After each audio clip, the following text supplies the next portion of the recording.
Hello everyone. इस video में हम लोग एसी से संबंधित कुछ महत्वपूर्ण शब्दावली पर चर्चा करेंगे। कुछ इम्पोर्टेंट टर्म्स देखेंगे जो कि एसी से रिलेटेड है। तो लास्ट के वीडियो में हम लोगों ने एसी तथा डीसी के बीच में कई सारे डिफरेंसेस देखे थे। तो एक बार एसी क्वांटिटी को हम लोग रिकॉल कर लेते हैं कि what is AC, what is alternating current और व्हाट इज़ अल्टरनेटिंग वोल्टेज। उसके बाद हम लोग उससे संबंधित कुछ उससे रिलेटेड कुछ इंपॉर्टेंट टर्म्स को देखेंगे। तो एसी क्या होता है? अगर हम अल्टरनेटिंग करंट की बात करें तो व्हाट इज़ अल्टरनेटिंग करंट? तो अल्टरनेटिंग करंट या प्रत्यावर्ती धारा वह धारा होती है जिसमें जो करंट है पहले एक दिशा में प्रवाहित हो रहा है, कुछ निश्चित समय के बाद फिर दिशा बदलकर दूसरी दिशा में प्रवाहित होने लगता है, तथा एक निश्चित समय अंतराल के बाद ये जो प्रोसेस है वो प्रोसेस रिपीट होता रहता है। और इस पूरे प्रोसेस के दौरान जो उस करंट का मैग्नीट्यूड है उसमें भी निरंतर परिवर्तन होता रहता है। तो हम ये कह सकते हैं कि एन अल्टरनेटिंग क्वांटिटी वोल्टेज और current is one which changes its magnitude continuously and which alternates its direction at regular intervals of time।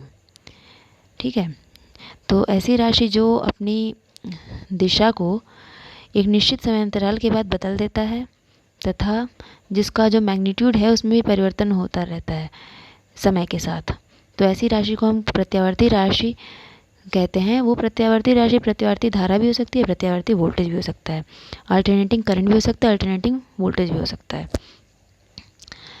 तो ये तो हम लोगों ने इस पर चर्चा किया था पिछले वीडियो में, एक बार रिकॉल कर लिया इसे। अब देखते हैं इससे संबंधित कुछ महत्वपूर्ण शब्दावली या कुछ इंपॉर्टेंट टर्म्स। तो पहला जो टर्म है हमारा वो है साइनोसॉइडल वेव, जिसे हिंदी में कहते हैं ज्यावक्रीय तरंग। तो देखिए यहाँ पे उसी का एक एग्जाम्पल यहाँ पे एक वेव बना हुआ है। तो साइनोसॉइडल वेव ऐसा वेव मतलब साइनोसॉइडल वेव जो होता है वो ऐसी वेव होती है जिसका किसी समय पर जो मान है उस समय पर उस कोण के साइन पर निर्भर करता है। तो ऐसे वेव को हम कहते हैं साइनोसॉइडल वेव। इसका एग्जाम्पल जो है साइनोसॉइडल वेव का यहाँ पे डायग्राम में बना हुआ है, हम देख सकते हैं।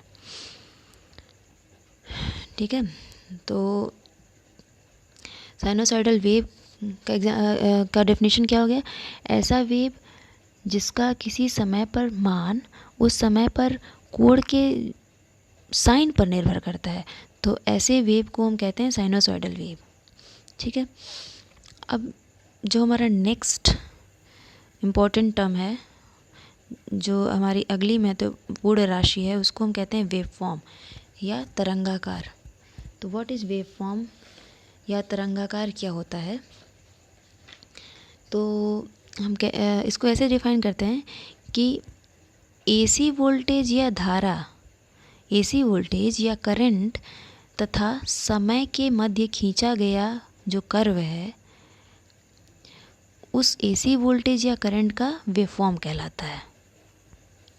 जिसका एग्जांपल यहाँ पे वेव फॉर्म जो है कई प्रकार की हो सकती हैं। एसी वेव फॉर्म जो हैं वो कई प्रकार की हो सकती हैं, जिसका एग्जांपल यहाँ पे दिया गया है। ठीक है, तो वेव फॉर्म क्या हो गया कि एसी राशियों में जो वोल्टेज तथा करंट के मानों का समय के साथ जो कर्व खींचने पर जो आकृति प्राप्त होती है उसे वेव फॉर्म कहते हैं, या उसे तरंगाकार कहते हैं, या उसे तरंग रूप कहते हैं। तो उसके कुछ एग्जांपल्स यहाँ पे दिए हुए हैं एसी वेव फॉर्म्स के। फॉर एग्जांपल ये जो है फर्स्ट जो डायग्राम बना हुआ है वो साइनोसॉइडल वेव फॉर्म है। ये वाला जो वेव फॉर्म बना हुआ है ट्रायंगुलर वेव फॉर्म है। तो ऐसे और भी वेव फॉर्म्स हो सकते हैं, एग्जांपल के लिए स्क्वायर वेव फॉर्म्स और टूथ वेव फॉर्म। तो these are the examples of AC wave form. उसके बाद नेक्स्ट जो हमारा इम्पोर्टेंट टर्म है वो साइकिल है, जिसे कहते हैं चक्र हिंदी में, साइकिल या चक्र। तो साइकिल या चक्र क्या होता है? तो इसको ऐसे डिफाइन करते हैं कि जैसे इसे हम ऐसे कह सकते हैं कि जैसे हमने देखा था इस वेव फॉर्म में कि ये जो अल्टरनेटिंग क्वांटिटी है, इसमें अल्टरनेटिंग करंट का एग्जांपल दिया गया है इस वेव फॉर्म में। तो ये जो अल्टरनेटिंग करंट है, इसका मान तथा दिशा लगातार परिवर्तित हो रहा है, यहाँ हम देख सकते हैं इस वेव फॉर्म में। और जो करंट है उसकी दिशा पहले यहाँ पे शून्य से शुरू हो रही है, फिर अधिकतम पर पहुँच रही है, फिर शून्य पर, फिर मतलब फिर शून्य पर वापस आ रही है, फिर दूसरी दिशा में अधिकतम हो जा रही है, फिर शून्य पर आ रही है।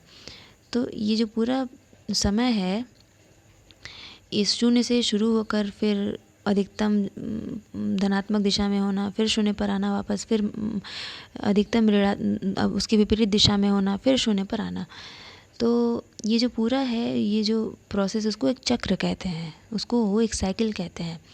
हम कह सकते हैं कि तो इसको जनरली अगर डिफ़ाइन किया जाए तो किसी घटना के एक बिंदु से उस घटना के उस बिंदु तक पहुंचने को हम साइकिल कहते हैं, जहां से उसकी पुनरावृत्ति प्रारंभ हुई हो।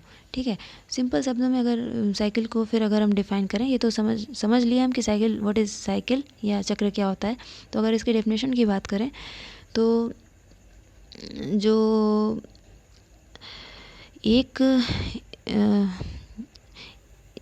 एक समय, हमारा जो अल्टरनेटिंग करंट है वो एक निश्चित समय t में एक साइकिल को पूरा करती है। देखिए यहाँ पे एक निश्चित समय t, कैपिटल T से रिप्रेजेंट किया गया है, जिसमें एक साइकिल को पूरा करती है। या हम यूँ कह लें कि किसी प्रत्यावर्ती राशि के पॉजिटिव और नेगेटिव, धनात्मक तथा ऋणात्मक का जो पेयर है, दोनों का जो पॉजिटिव और नेगेटिव का जो पेयर है, पॉजिटिव साइकिल का और नेगेटिव साइकिल का, दोनों को मिलाकर हम कहते हैं वन कंप्लीट साइकिल है। जो पॉजिटिव हाफ साइकिल है और जो नेगेटिव हाफ साइकिल है किसी अल्टरनेटिंग क्वांटिटी का, उन दोनों हाफ साइकिल्स को मिलाकर हम कहते हैं कि this is one complete cycle. तो चक्र को हम ऐसे डिफ़ाइन करते हैं, साइकिल को ऐसे डिफ़ाइन करते हैं कि one complete set of positive and negative values of an alternating quantity is known as a cycle. किसी प्रत्यावर्ती राशि के धनात्मक एवं ऋणात्मक का एक जो पेयर है, उस पेयर को हम एक चक्र या एक साइकिल कहते हैं। कहीं कहीं इसको आवर्तन शब्द भी प्रयुक्त करते हैं चक्र के लिए या साइकिल के लिए। ठीक है, तो ये हमने देखा कि व्हाट इज़ साइकिल। अब हम आते हैं टाइम पीरियड या आवर्तकाल पर कि व्हाट इज़ टाइम पीरियड, आवर्तकाल क्या होता है। तो अगर हम आवर्तकाल को परिभाषित करें तो हम कह सकते हैं कि किसी अल्टरनेटिंग क्वांटिटी, चाहे वो अल्टरनेटिंग करंट हो या अल्टरनेटिंग वोल्टेज हो, किसी भी अल्टरनेटिंग क्वांटिटी द्वारा एक साइकिल को कंप्लीट करने के लिए जितना समय लगता है, उस समय को हम कहते हैं आवर्तकाल या टाइम पीरियड। इसको हम यहाँ से समझ सकते हैं इस वेब फॉर्म से। ये हमारी अल्टरनेटिंग करंट का एक वेब फॉर्म है। तो अगर इसके लिए हम टाइम पीरियड को डिफ़ाइन करें तो इस अल्टरनेटिंग करंट द्वारा एक साइकिल को पूरा करने में जितना समय लगता है, उस समय को हम कहते हैं टाइम पीरियड या आवर्तकाल, जिसको यहाँ पे कैपिटल T से प्रदर्शित किया गया है। यहाँ पे हम देख सकते हैं कि ये जो कैपिटल T है वो इस अल्टरनेटिंग करंट का टाइम पीरियड है, क्योंकि कैपिटल T समय में ये अपने एक कंप्लीट साइकिल को पूरा कर रही है। या हम कह सकते हैं कि एक साइकिल को कंप्लीट करने में T समय लग रहा है, तो ये जो कैपिटल T है वो इसका टाइम पीरियड हो जाएगा इस अल्टरनेटिंग करंट का। तो इसके बाद हम नेक्स्ट अपने डेफिनेशन पर आते हैं। अच्छा हाँ, जो टाइम पीरियड है, क्योंकि ये टाइम को बता रहा है कि ये कितना समय लग रहा है एक साइकिल को कंप्लीट करने में, तो इसका जो यूनिट है, इसका जो मात्रक है वो सेकेंड में ही होता है। ठीक है, because it is indicating the time to complete one cycle. Next हमारा जो इम्पोर्टेंट टर्म है या महत्वपूर्ण राशि है वो फ्रीक्वेंसी, जिसे हम आवृत्ति कहते हैं। तो व्हाट इज़ फ्रीक्वेंसी? तो फ्रीक्वेंसी हम कहते हैं कि नंबर ऑफ साइकिल्स पर सेकेंड। ठीक है, नंबर ऑफ साइकिल्स पर second of the alternating quantity and that quantity में भी वोल्टेज और करंट। तो ये 1 सेकेंड में पूरा किए हुए चक्रों की संख्या को उस प्रत्यावर्ती राशि की आवृत्ति कहते हैं। 1 सेकेंड में पूरा किए हुए साइकिल्स की संख्या को उस प्रत्यावर्ती राशि की आवृत्ति कहते हैं। इसे स्मॉल f से प्रदर्शित करते हैं, इसे f से जनरली प्रदर्शित करते हैं। ठीक है, तो फ्रीक्वेंसी और जो टाइम पीरियड में जो रिलेशन होता है वो होता है f इक्वल टू 1/t, या फिर हम ऐसे भी लिख सकते हैं टाइम पीरियड बराबर 1/फ्रीक्वेंसी। तो ये रिलेशन होता है फ्रीक्वेंसी तथा टाइम पीरियड के बीच में। ठीक है, तो अगर हमें किसी वेवफॉर्म का टाइम पीरियड पता है तो हम उसका फ्रीक्वेंसी इस फॉर्मूले से कैलकुलेट कर सकते हैं, या फिर अगर हमें उस वेवफॉर्म का फ्रीक्वेंसी पता हो तो हम उसका टाइम पीरियड भी आसानी से निकाल सकते हैं। अच्छा, फ्रीक्वेंसी का एक और फॉर्मूला है हमारे पास यहाँ पे, f equal to p into n/120, जहाँ पे p जो है नंबर ऑफ पोल्स है, ध्रुवों की संख्या है, और n जो है वो चक्रों की संख्या RPM में है। ठीक है, अच्छा एक एग्जांपल है। अब हमने यहाँ तक हमने देख लिया कि व्हाट इज़ फ्रीक्वेंसी, और हमने ये भी देख लिया कि व्हाट इज़ टाइम पीरियड, और दोनों में रिलेशन भी देखा फ्रीक्वेंसी और टाइम पीरियड में। तो एक एग्जांपल है जिसके थ्रू हम समझ सकते हैं कि कैसे हम फ्रीक्वेंसी दिया हो तो टाइम पीरियड कैलकुलेट करेंगे किसी ऐसी क्वांटिटी का, या अगर टाइम पीरियड दिया हो तो फ्रीक्वेंसी कैसे कैलकुलेट करेंगे। तो इस एग्जांपल में जो है वो एक हमें 50 हर्ट्ज़ की एसी क्वांटिटी दी हुई है। ये बता रहा है इस एग्जांपल में कि एक एसी क्वांटिटी है जिसका फ्रीक्वेंसी 50 हर्ट्ज़ है, उसका हमें टाइम पीरियड कैलकुलेट करना है। तो बहुत आसान है। What is the relation between time period and frequency? Time period is equal to 1/फ्रीक्वेंसी। तो फ्रीक्वेंसी का मान है 50 हर्ट्ज़, तो हम इस फॉर्मूले में 50 को रख देंगे तो हो जाएगा 1/50। तो जब इसको डिवाइड करेंगे तो आएगा 0.02 सेकेंड। ओके, तो ये एक एग्जांपल हो गया हमारे समझने के लिए, the relation between time period and frequency. उसके बाद हमारी जो नेक्स्ट हमारा इम्पोर्टेंट टर्म है रिलेटेड टू एसी, वो है एम्पलीट्यूड, या हिंदी में कहते हैं उसे आयाम। ठीक है, इसके और भी नाम हैं, जैसे हम इसे कहते हैं शिखर मान या अधिकतम मान, पीक वैल्यू या मैक्सिमम वैल्यू। ये सारे एम्पलीट्यूड को प्रदर्शित कर रहे हैं, जो भी जितने भी इसका नाम है, पीक वैल्यू, मैक्सिमम वैल्यू, वो एम्पलीट्यूड ही हैं, या आयाम, शिखर मान या अधिकतम मान। ठीक है, ये सारे एम्पलीट्यूड को ही प्रदर्शित कर रहे हैं। तो एम्पलीट्यूड क्या होता है, व्हाट इज़ एम्पलीट्यूड, या आयाम क्या होता है? तो इसकी परिभाषा ये है कि जो प्रत्यावर्ती धारा है या जो प्रत्यावर्ती वोल्टेज है, उसके किसी दिशा में अधिकतम मान को उस धारा का आयाम या उस वोल्टेज का आयाम कहते हैं।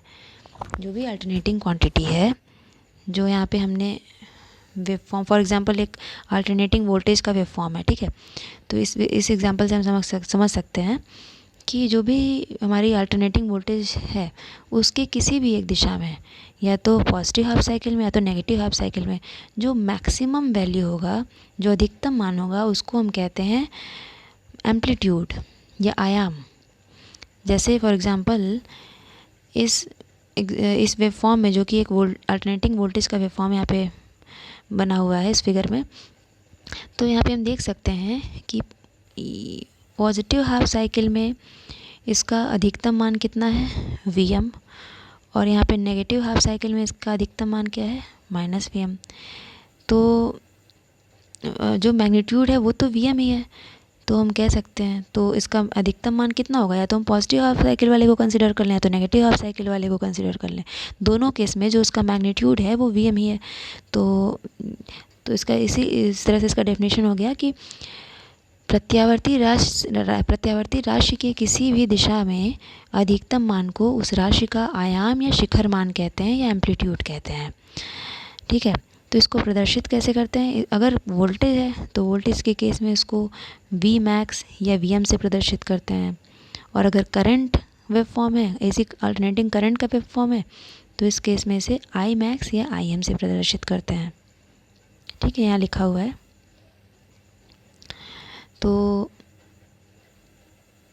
देखिए यहाँ पे जो वोल्टेज है जिसका ये फॉर्म बना हुआ है, वो जो instantaneous voltage V equal to V M sine theta बराबर V M sine omega T, क्योंकि थीटा बराबर होता है ओमेगा टी और ओमेगा का मान क्या होता है, ओमेगा बराबर होता है 2πf। ये ओमेगा क्या है, ओमेगा एक्चुअली यहाँ पे जो हमने फ्रीक्वेंसी पढ़ा था, तो फ्रीक्वेंसी में ही एक टर्म आता है ओमेगा का। तो ओमेगा जो होती है वो एंगुलर फ्रीक्वेंसी होती है या कोणीय आवृत्ति होती है, और ओमेगा बराबर होता है 2πf। ठीक है, तो ओमेगा और फ्रीक्वेंसी में जो ओमेगा और एफ स्मॉल एफ में जो रिलेशन है ओमेगा बराबर 2πf, जहाँ पे ओमेगा क्या है, एंगुलर फ्रीक्वेंसी। तो उसी रिलेशन से यहाँ पे लिखा गया है वी बराबर V M sine omega T, और उसी को हम ऐसे भी लिख सकते हैं वी बराबर वी एम साइन ओमेगा की जगह हो जाएगा 2πft। और हम जानते हैं कि एफ बराबर क्या होता है, 1/t, फ्रीक्वेंसी बराबर होता है 1/टाइम टाइम पीरियड। तो वहाँ से एक वही इस इक्वेशन से एक और इक्वेशन निकल के आता है V M sine 2π/T into small T. ठीक है, तो इसका ये जो इक्वेशन है, जो ये वैल्यू है वी बराबर वी एम साइन थीटा, इसका वेव फॉर्म यहाँ पे बना हुआ है, जिसको हमने समझ लिया इस वेव फॉर्म में कि इसका पीक वैल्यू क्या होगा। तो इसका पीक वैल्यू क्या होगा, वी एम होगा, ये हम ऑलरेडी देख चुके हैं। अच्छा, इसको एक और एग्जांपल से समझते हैं। एक एग्जांपल है कि अगर V की वैल्यू दी हुई है, अल्टरनेटिंग वोल्टेज का इक्वेशन दिया हुआ है V बराबर 50 साइन 314t, तो इसमें मैक्सिमम वैल्यू कितनी होगी, क्योंकि स्टैंडर्ड इक्वेशन हमारा क्या होता है, स्टैंडर्ड इक्वेशन में से कोई भी एक हो सकता है। तो V बराबर V M sine omega T के रूप में है ये, देखिए V बराबर V M sine omega T के रूप में है ये। तो स्टैंडर्ड इक्वेशन हमारा है V बराबर V M sine omega T.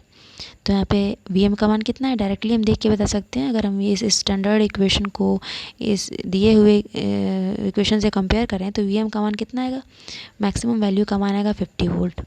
ठीक है, और फ्रीक्वेंसी हम कैसे निकालेंगे, क्योंकि यहाँ इस स्टैंडर्ड इक्वेशन में sine V M sine omega T है, तो ये 314 किसका मान है, ओमेगा का मान है। तो यहाँ से हम कह सकते हैं ओमेगा बराबर 314, और ओमेगा बराबर होता क्या है, ओमेगा बराबर होता है 2πf। एफ बराबर क्या हो जाएगा, एफ बराबर हो जाएगा ओमेगा अपॉन 2π। तो हम एफ बराबर ओमेगा अपॉन 2π जो है, इसमें अगर हम ओमेगा की वैल्यू पुट कर दें तो क्या होगा, 314/2π। इसको सॉल्व करेंगे तो आएगा 50 हर्ट्ज। तो इस इक्वेशन में, इस एग्जांपल में हमने देखा कि हम मैक्सिमम वैल्यू तो डायरेक्टली देख के बता सकते हैं, और फ्रीक्वेंसी हम कैसे कैलकुलेट करेंगे यहाँ पे हम देख सकते हैं इस एग्जांपल में। ठीक है, तो इस वीडियो में कुछ इम्पोर्टेंट टर्म्स हमने देखे जो कि एसी से रिलेटेड हैं। जो बाकी के इम्पोर्टेंट टर्म्स हैं एसी से रिलेटेड, उसको हम लोग नेक्स्ट वीडियो में देखेंगे। Thank you everyone.